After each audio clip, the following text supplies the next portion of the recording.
Hi అండి, welcome to my channel రుచులు రంగోలీ. అందరూ ఎలా ఉన్నారు? బాగున్నారా? సంక్రాంతి పండగ అయిపోయిన తర్వాత అందరూ ఎక్కడెక్కడ ప్లేస్కి వచ్చింటామో ఆ ప్లేసుల నుంచి మనం వెళ్ళాల్సిన ఊర్లకైతే వెళ్ళిపోతూ ఉంటాం కదా.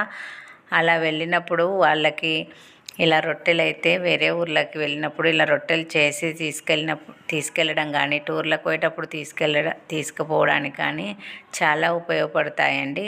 చాలా క్రిస్పీగా వస్తాయి రొట్టెలు అయితే. నేను ఏ విధంగా చేసుకున్నాను అనేది ఈ వీడియోలో వివరిస్తున్నాను. ఆల్రెడీ మా ఛానల్లో అయితే నేను రొట్టె పిండి ఈ పొడులు ఎలా తయారు చేసుకున్నాను అనేది వీడియోలో ఉంది, ఒకసారి చెక్అవుట్ చేసుకోండి.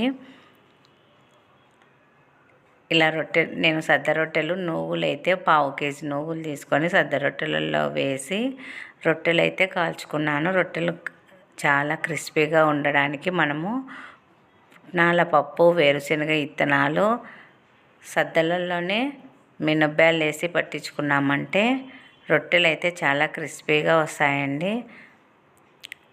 ఇలా కాల్చుకున్న తర్వాత మనము పొడులు అయితే నేను బుడ్డల పొడి కొట్టాను. బుడ్డల పొడిలోకి కొంచెం బెల్లం వేసి, జీలకర్ర, కరివేపాకు, బెల్లము, ఉప్పు, కారం వేసి, ఎల్లిపాయలు వేసి ఇలా కొట్టుకున్నామంటే బుడ్డల పొడి చాలా టేస్టీగా ఉంటుంది.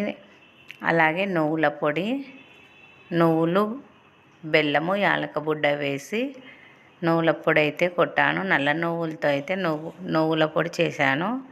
అదేవిధంగా కొబ్బరి పొడి 2 కొబ్బరి గిన్నెలు తీసుకొని 5-6 గడ్డలు ఎల్లిపాయలు, ఉప్పు, కారం, పసుపు వేసి ఎల్లిపాయ పొడి అయితే కొట్టుకున్నానండి. కొబ్బరి ఎల్లిపాయ పొడి కొట్టిన తర్వాత మనము కొంచెం ఆయిల్ వేసి మనం కొట్టి పెట్టుకున్న కొబ్బరి పొడిని ఆయిల్లో వేసి కొంచెం కలుపుకున్నామంటే టేస్ట్ అయితే చాలా బాగా వస్తుంది. ఇలా అన్నీ తయారైన తర్వాత మనము పిల్లలకు హాస్టళ్ళకి పంపించడానికి ఇలా రొట్టెలన్నీ ఒక పాలిథిన్ కవర్లలో ప్యాక్ చేసామంటే మెత్తగా కాకుండా చాలా క్రిస్పీగా ఉంటాయండి. ఒక కవర్లో 5-6 రొట్టెలు అయితే పడతాయి. ఇలా పిండి కొట్టామంటే రొట్టెలు చాలా బాగుంటాయి. నెల రోజులు ఉన్నా కానీ రొట్టెలు అయితే ఏమీ కావండి. మీరు ఒకసారి ఇలా ట్రై చేసి చూడండి, చాలా బాగుంటాయి. మా వీడియోస్కి ఫస్ట్ టైం చూసినట్లయితే లైక్ చేసి, షేర్ చేసి, సబ్స్క్రైబ్ చేసుకోండి. Thank you for watching. Bye bye.